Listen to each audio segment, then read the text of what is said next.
Hey everybody, welcome to more creepy tent videos. So, today is day 142 on the CDT, and I'm sure most of you are here for the hard-hitting information about how many miles I traveled, if it rained on me, what part of the Idaho-Montana trail I disliked the most today, and we'll get to that. But there was some major,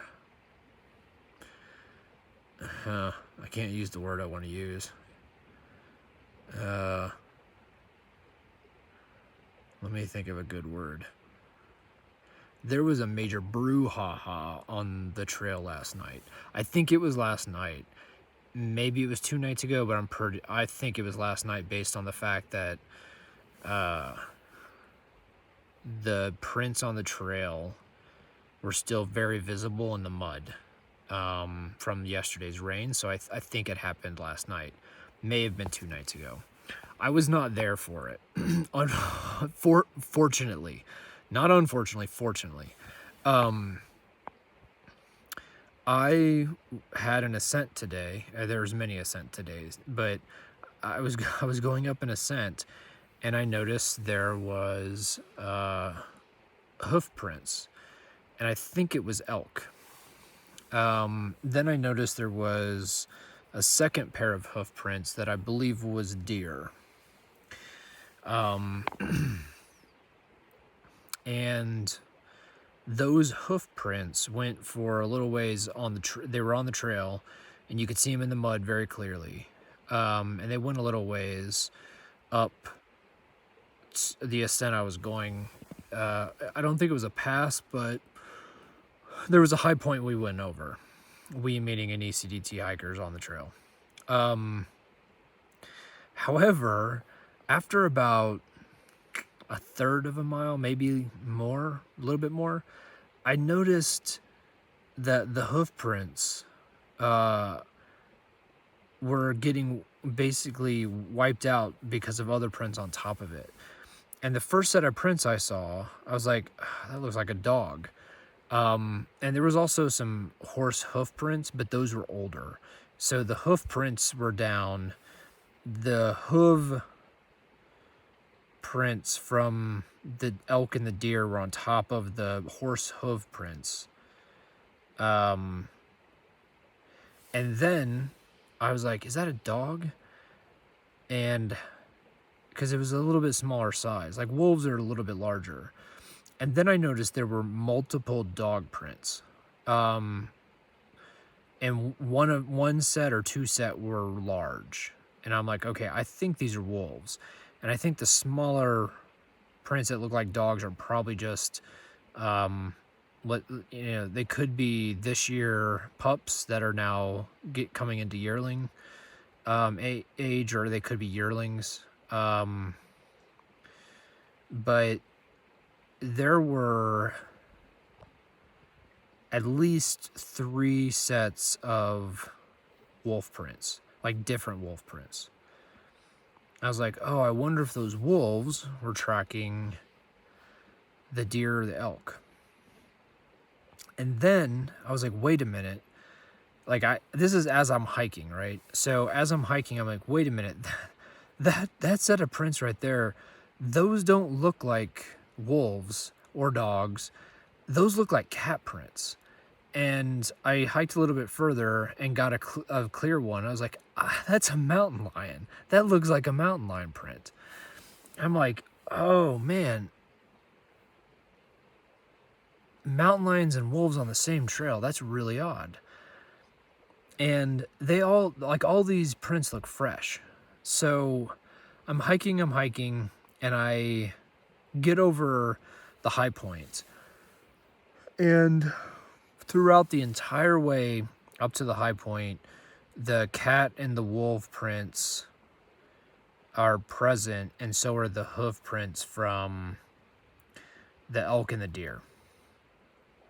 So I'm like, okay, maybe the deer passed and the cat was pursuing that, and then maybe the elk came and the wolves are pursuing that. I was like trying to figure this out, trying to see what prints were on top of what prints.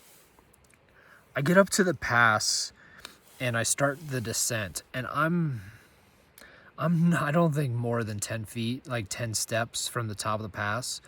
There are grizzly prints next to the wolf and the cat prints, and the elk and deer prints. And I'm like, holy cow, timeout.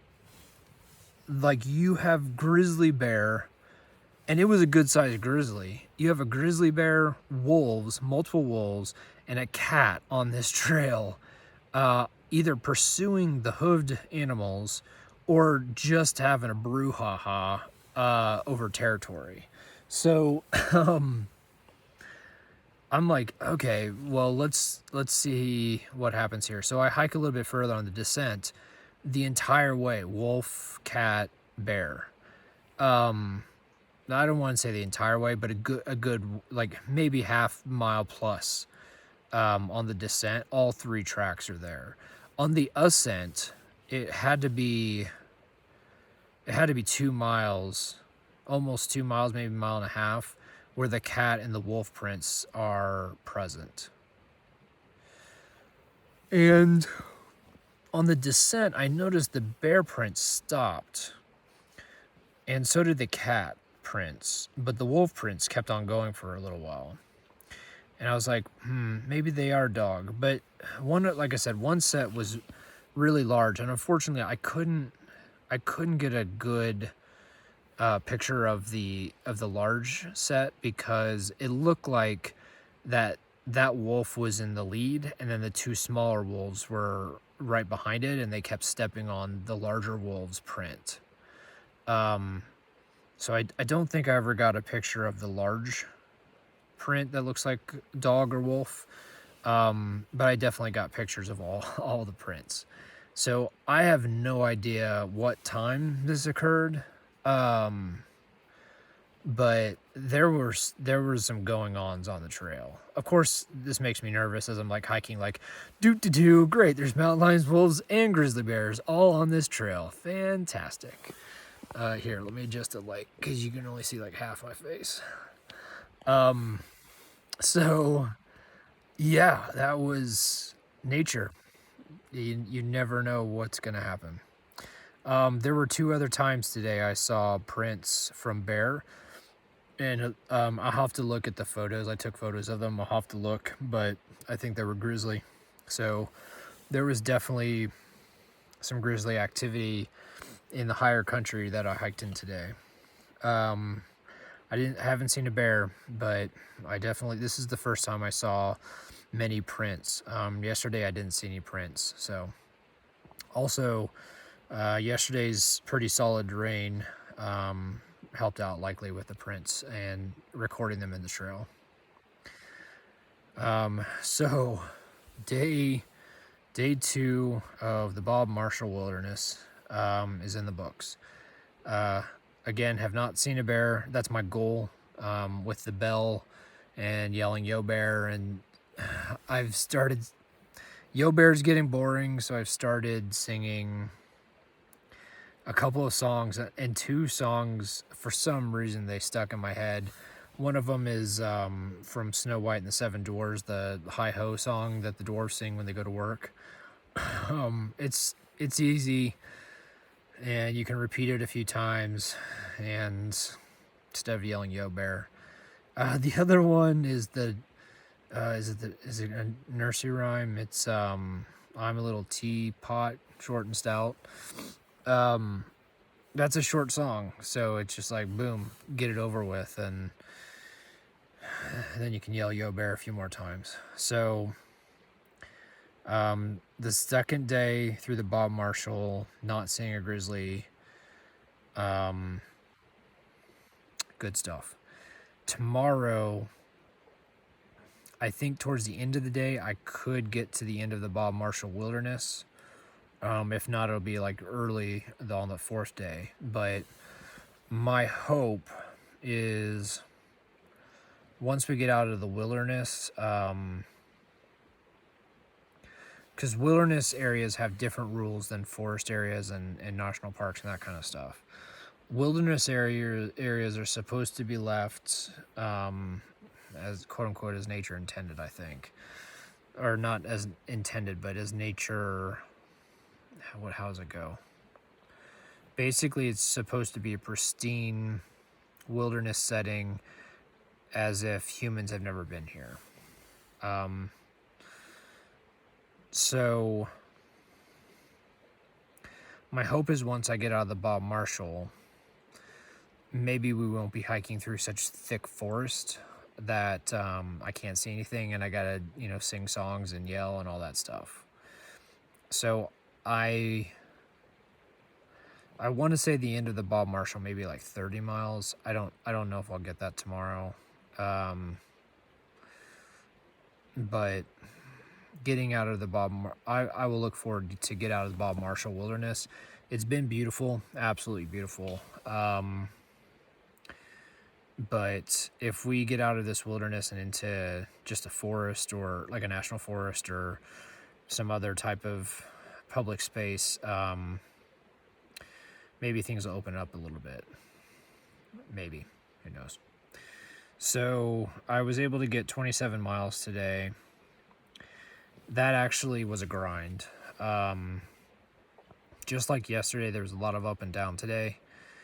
There were 5 ascents. The very first one took me from like 5,500 feet, I think, to 7,200. So it was 1,700 feet. And they spread it out over 7 miles. So the first 7.5 miles this morning, I was just gradually going down. And then I hit the low point, which again, I think was 5,500. And then it was 7 miles of just a slow grind up to 7,200. Once I got to 7,200, it started doing the go down a few hundred feet, go up a few hundred feet, go down, up. And so after the first ascent of 1,700, there were 4 ascents. I think 3 of them were 700 feet ascents, and 1 of them was a little bit shorter.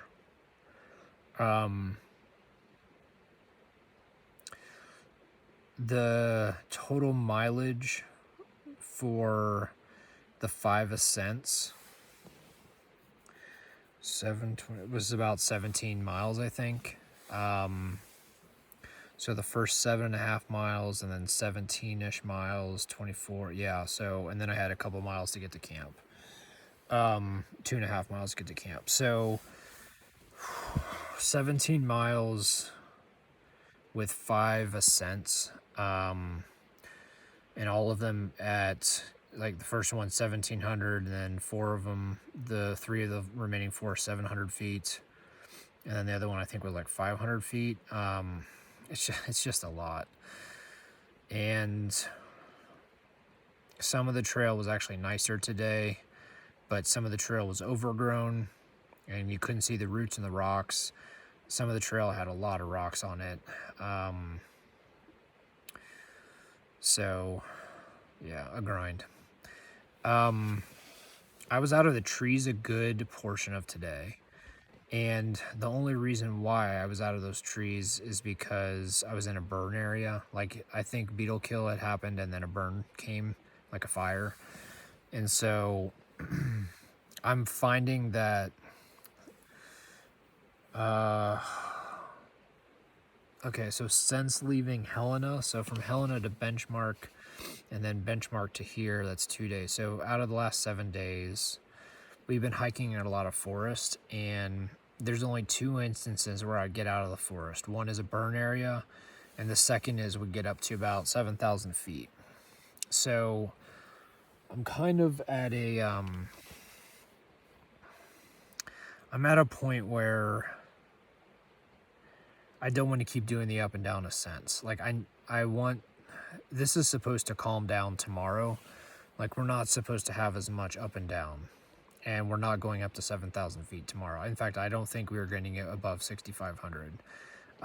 We're staying like within a very small margin of elevation, which is great for hiking miles, except I think that means I'm going to be in a forest all day unless I get to a burn area. I'm just really uncomfortable. The forest is very thick because it's a wilderness area, as I mentioned. I'm just really uncomfortable not being able to see around me. So as much as I appreciate the fact that we won't have as much ascending and descending tomorrow, it should be a little bit more of a cruisy trail. Like getting above the trees or out of the trees today for a lot of the day, that just made me a little bit more comfortable. I'm not saying that the bears aren't up high. They are. Two of the paw print sets that I saw were up high above the trees. But I'm just more comfortable, like if a bear is going to charge me, I can see them rather than them just coming out of some shrubs. No rain today. It was a beautiful day. It was sunny, blue skies. It was a beautiful September day. I hope that holds true for tomorrow and the next couple days.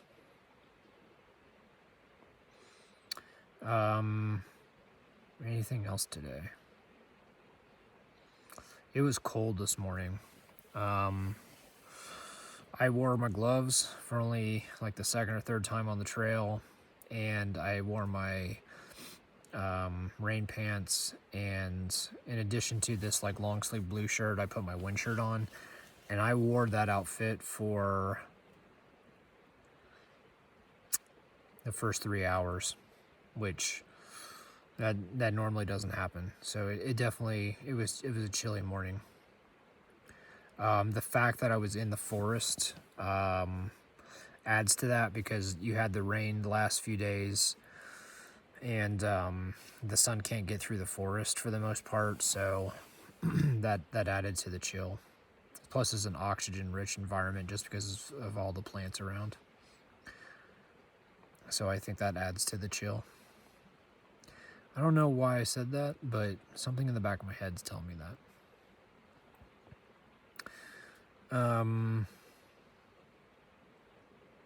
Let's see, anything else? You know what? For the first time on this trail, I didn't get visited by the poo fairy today. So I've had to adjust my eating, my menu a little bit, because of the loss of the several hundred calories. Because I just didn't pack. I packed 4 days instead of 5 days in the benchmark box. So I've had to shift some things around so that it kind of fills in gaps and makes more sense. And I don't know if my body's using more of the calories because of the new mixture that is going on, but this is the first time that I haven't had to poop. So I think that means one of two things. The first is my body's using more of the calories because it likes the mixture better, or the second is it's going to try to make me poop at 1:30 this morning, which is not cool. I don't want to go outside this tent, try to dig a cat hole in grizzly bear country when it's freezing outside. Not freezing, but cold. And be outside for 10 to 15 minutes with that whole ordeal of trying to poop. So we gotta nip this in the bud if that's what the deal is. So tomorrow I'll give you a poop date. That's a poop update on what happens. I also must be underneath the Seattle to Chicago airline stretch, because there are I don't want to say nonstop, but like 2 to 3 times an hour there's a plane going over, which is odd. Yeah, I think that's about it. So I hope everyone's doing well. Again, thanks for watching the videos, and I'm sorry I could not give a play-by-play action for the mountain lion, wolf, bear, elk, deer throwdown. But the tracks were impressive. Like, the wolves were running all over the damn place. Their tracks were one way and another. The cat was only going one way, and the bear was on the trail and then turned around, so it went a couple ways. That was a good sized grizzly based on those tracks. It wasn't, I wouldn't call it big, but it was a hefty bear, and the tracks are pretty clear. So I'll have to take a look at them just to verify they're grizzly, but I'm pretty sure they are. Yeah, all right. Hopefully I make it through another night without any interruption from bears or other animals. And then I just got 3 hiking days and 2 nights left out here before I get to East Glacier. So the goal is to get to East Glacier. If it snows, I can do a road walk to finish this thing, but as long as I get to East Glacier, I can finish this thing, I think, somehow. So all right, have a nice evening. Thanks again for watching, and I'll talk to you folks tomorrow. Bye.